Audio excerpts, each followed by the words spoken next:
Vous avez un entretien à passer à l'UTC. Il faut savoir qu'à l'UTC, il y a deux bâtiments. Un bâtiment dans le centre et un bâtiment plus excentré. Les entretiens se déroulent dans le bâtiment le plus excentré. Donc là, on est à la gare de Compiègne et on va voir ensemble comment on peut se déplacer à Compiègne et comment on peut se rendre au bâtiment le plus excentré. Le longboard est sûrement mon moyen de transport préféré. Donc pour aller de la gare à Pierre-Guimat en longboard, il suffit de longer l'Oise, traverser au niveau du Pont Neuf, relonger l'Oise jusqu'au niveau des terrains de tennis. Ensuite, normalement, Pierre-Guimat est juste à côté. Si jamais vous ne trouvez pas le bâtiment depuis les terrains de tennis, demandez votre chemin à passant, vous regardez sur votre téléphone. Donc les seuls inconvénients, les seuls prérequis pour utiliser le longboard, c'est qu'il fasse beau. Donc assurez-vous juste au moins qu'il ne pleuve pas.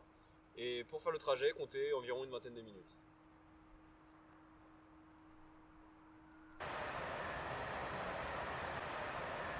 Le bus est le moyen de transport qu'utiliseront la majorité d'entre vous. Vous pouvez le prendre juste en face de la gare. Il faut prendre la ligne 5 ou la ligne 2.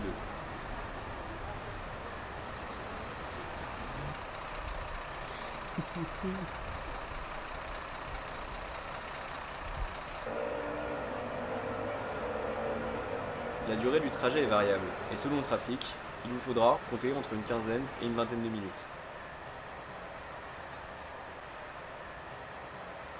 Il faut ensuite descendre à l'arrêt centre de recherche. Le bâtiment Pierre-Guimat est en face. Un bon moyen rapide et écologique de se déplacer à Compiègne, c'est de faire du covoiturage. Donc vous pouvez compter sur la gentillesse des Compiègnois qui n'hésiteront pas à vous aider en cas de besoin.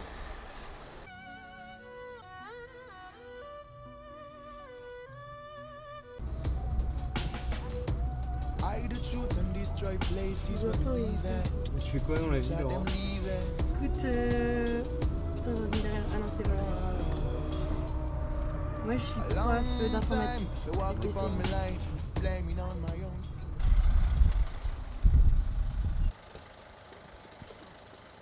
Merci, au revoir. Donc si on fait le bilan du covoiturage, on peut dire que c'est un moyen de transport rapide, vu que j'ai mis à peine 5 minutes pour venir de la gare jusqu'ici. C'est aussi un moyen de transport écologique et vous n'êtes pas à l'abri de faire de belles rencontres. Dans les inconvénients, on pourrait peut-être dire son manque de fiabilité. Donc si vous êtes pressé, il va peut-être falloir trouver un moyen de transport un peu plus adéquat. Donc si on fait un bilan des moyens de transport qu'on a vus dans cette vidéo, on se rend compte qu'il y a des moyens de transport rapides, d'autres un peu plus lents, des moyens de transport polluants, d'autres un peu plus écologiques. Donc là on est arrivé à Pierre-Guimat et avec les conseils que je vous ai donnés, il n'y a aucune chance que vous ratiez votre entretien. Donc je vous souhaite bon courage et peut-être à une prochaine à l'UTC.